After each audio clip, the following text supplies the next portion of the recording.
दिन, मेरे चैनल में आप सबका स्वागत है।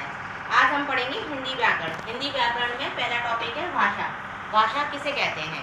भाषा, मैं अपनी बात समझाने के लिए इसे भाषा किसे कहते हैं समझाने के लिए क्या करूँगी, या तो बोलकर समझाऊंगी या फिर लिखकर समझाऊंगी।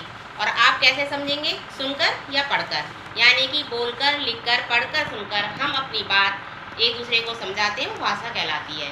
इसे हम दूसरी तरह भी कह सकते हैं, भाषा वह माध्यम है जिसके द्वारा हम अपने विचारों को दूसरों तक लिखकर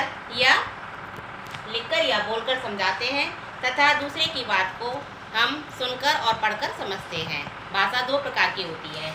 एक मतलब भाषा के दो रूप होते हैं, एक लिखित रूप, लिखित भाषा, तथा दूसरा मौखिक, मौखिक भाषा।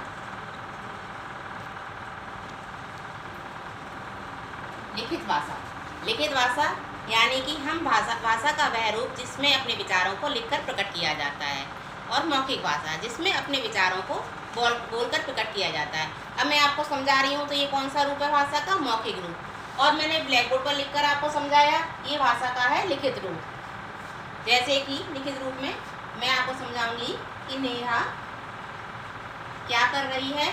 नेहा खाना खा रही है।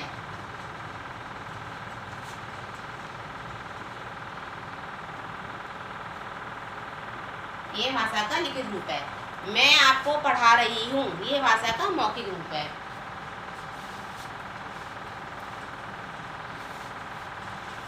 हमारे संसार में बहुत तरह की भाषा बोली जाती हैं। जापान में जापानी, इंग्लैंड में अंग्रेजी, और जर्मन में जर्मनी, चीन में चीनी, और भारत में हिंदी। हिंदी हमारी राष्ट्रभाषा है। हिंदी के अलावा हमारे देश में संस्कृत भी बोली जाती थी। ये संस्कृत हमारी प्राचीन भाषा है। हिंदी के अलावा हमारे देश में अनेक भाषाएं बोली जाती हैं, जैसे तमिल, पंजाबी, मराठी, मलयालम। इन जैसे हमारे देश में अनेक भाषाएं बोली जाती हैं, उसी तरह हमारे देश में अनेक उपभाषाएं भी बोली जाती हैं। उपभाषाएं क्या होती हैं? उपभाषाएं क्षेत्रीय भाषा होती हैं। ये किसी क्षेत्र विशेष में बोली जाती हैं। इन्हें बोली भी कहा जाता है, जैसे बांगरू, ब्रजभाषा, भोजपुरी और बुंदेली। हम शुद्ध कैसे बोलें, हम शुद्ध कैसे लिखें, यानी हमें कैसे पता चले कि क्या शुद्ध है क्या अशुद्ध है, इस चीज़ का ज्ञान हमें व्याकरण कराता है। इस प्रकार व्याकरण क्या है? व्याकरण क्या है?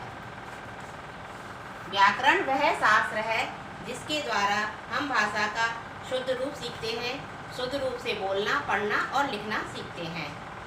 आज हमने समझा कि भाषा क्या होती है, भाषा के कितने रूप हैं, और भाषा का शुद्ध रूप हम किसके द्वारा सीखते हैं? व्याकरण के द्वारा।